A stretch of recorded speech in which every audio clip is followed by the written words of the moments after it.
પ્રાચીન ભારતની બંધ ગુફાઓ આ નામ સાંભળીને જ મનમાં કેટલાય સવાલો ઊભા થાય ખરું ને કે આખરે આ પ્રાચીન દરવાજા પાછળ શું છુપાયેલું હશે ચલો આજે આપણે સાથે મળીને એ જ રહસ્યોને ખોલવાની કોશિશ કરીએ અને આ સવાલ કોઈ નાનો સૂનો નથી વિચારવા જેવી વાત છે કે પ્રાચીન ભારતની કેટલીક ગુફાઓ આજે પણ સામાન્ય લોકો માટે બંધ કેમ છે આ એક જ સવાલ બીજા અનેક રહસ્યોના દરવાજા ખોલી નાખે છે એટલા માટે કે આ માત્ર પથ્થરની કોતરેલી ગુફાઓ નથી ના આ તો હજારો વર્ષો જૂના રહસ્યોનો ખજાનો છે એક એવો ખજાનો જેને પૂરેપૂરો સમજવો આજે પણ એક મોટો પડકાર છે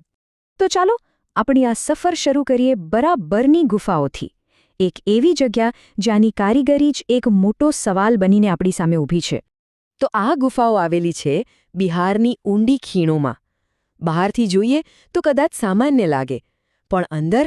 અંદરનું દ્રશ્ય બિલકુલ અલગ છે અસામાન્ય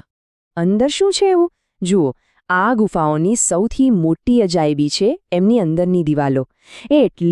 એટલી બધી ચમકદાર અને લીસી છે કે માની ન શકાય એમ કહેવાય છે કે આજના મોડર્ન મશીનોથી પણ આવી ફિનિશિંગ લાવવી લગભગ અશક્ય છે અને વિચાર કરો આ કારીગરી ક્યારની છે આજથી લગભગ 2500 વર્ષ પહેલાંની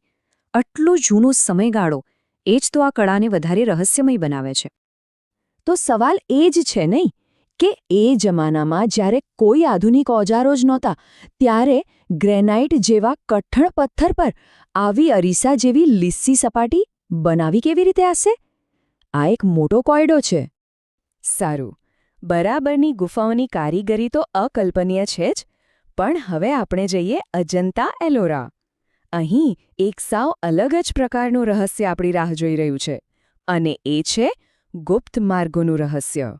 પહેલી વાત તો એ કે આ આખી ગુફાઓ સીધી પહાડોને કોતરીને બનાવવામાં આવી છે વિચાર તો કરો એ પોતે જ એક અજાયબી છે પણ એનાથી પણ મોટી રહસ્યમય વાત તો એ છે કે અહીં અમુક રસ્તાઓ આગળ જતા અચાનક બંધ થઈ જાય છે જાણે અધવચ્ચે જ કામ રોકી દીધું હોય એવું લાગે કે જાણે કોઈએ જાણી જોઈને કંઈક છુપાવવા માટે જ આ માર્ગો અધૂરા છોડ્યા હોય તો આ બધી વાતો પાછળ કોઈ સચ્ચાઈ છે કે પછી આ બધું માત્ર લોકોમાં ચાલતી વાર્તાઓ જ છે ચાલો જરા ઊંડાણમાં જઈને આને સમજવાનો પ્રયત્ન કરીએ જો સ્થાનિક લોકોની વાત માનીએ તો એમની દંતકથાઓમાં એવું કહેવાય છે કે આ જે અધૂરા દેખાતા માર્ગો છે ને એ ખરેખર તો ગુપ્ત રસ્તાઓ છે અહીંયા છે ને બે અલગ અલગ વાતો છે એક બાજુ સ્થાનિક માન્યતાઓ એમ કહે છે કે આ રસ્તાઓ જમીનની અંદર કોઈ અજાણી જગ્યાએ કોઈ અજાણી દુનિયામાં જાય છે પણ બીજી બાજુ છે વૈજ્ઞાનિક સત્ય અને વિજ્ઞાન કહે છે કે આ વાતોને સાબિત કરવા માટે કોઈ નક્કર પુરાવા મળ્યા જ નથી અને એટલે જ આ રહસ્ય હજુ પણ ઉકેલાયું નથી તો